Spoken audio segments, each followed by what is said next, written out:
new at 6. New at 6, a new bill signed into North Carolina law hours ago is making major changes to how violent crimes are handled in court to make our community safer. Now this bill that's passed is about bringing all of this into the sunlight. I think both the chief and I have really insisted upon accountability because that's what people have asked us for. Only WBTV is sitting down with the CMPD chief and district attorney in Mecklenburg County and how they say this is a critical step forward for your family's safety. All new at 6 o'clock. We're on your side, digging deeper into how a new law just signed by North Carolina's governor today could make your community safer. Jamie, it targets a problem we've covered extensively for years: violent repeat offenders getting out of jail easily. The Pretrial Integrity Act will create more accountability in how bonds are given to people accused of some violent crimes. Instead of leaving it up to magistrates who are not elected, it'll be up to judges who are. I sat down exclusively with CMPD's police chief and Mecklenburg County's DA to hear why they say this law should make you feel safer. This conversation you'll only hear here on WBTV is all new at 6.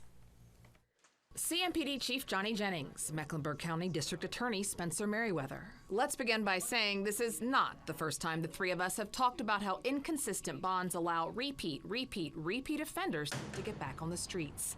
They say the Pretrial Integrity Act the governor just signed will change that, which is why they've been fighting for it for some time. How long? A year and a half? 2 years close to? I think it's been at least a year and a half, right? It's been a long time. It felt like a year and a half. Yeah. Time does begin to blur. Interview after interview, all with the same goal: make a law that creates accountability when it comes to bond. You guys have been on the same page, really simpatico, throughout the whole thing. How does it feel today to say it's now law? It feels great, and part of the reason that we've been simpatico is because we're hearing the same thing. What are they hearing? There have been so many times that people have wondered, well, how is it that this person got out of custody? And the reason why they asked that question is because the decision wasn't made in open court.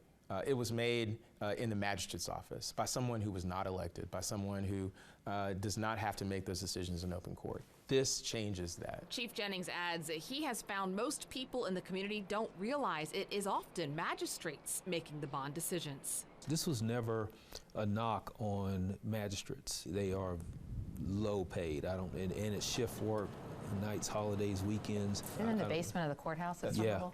yeah. So it's a very thankless It's very job. difficult. And this new law, taking all bond decisions out of their hands and putting them into North Carolina judges' arms, will hopefully make magistrates feel good. Personally, if I'm a magistrate, there were certain crimes and certain things that I would not want to be held responsible for. This new law doesn't suddenly, simply solve violent crime in Charlotte. But it does, these men say, take a step ahead and help. Yeah, it's not the answer to everything. We have made a difference and we're making strides in the right direction. You're smiling. I am, because I realized the journey that this was, and we've gotten there, and it's exciting.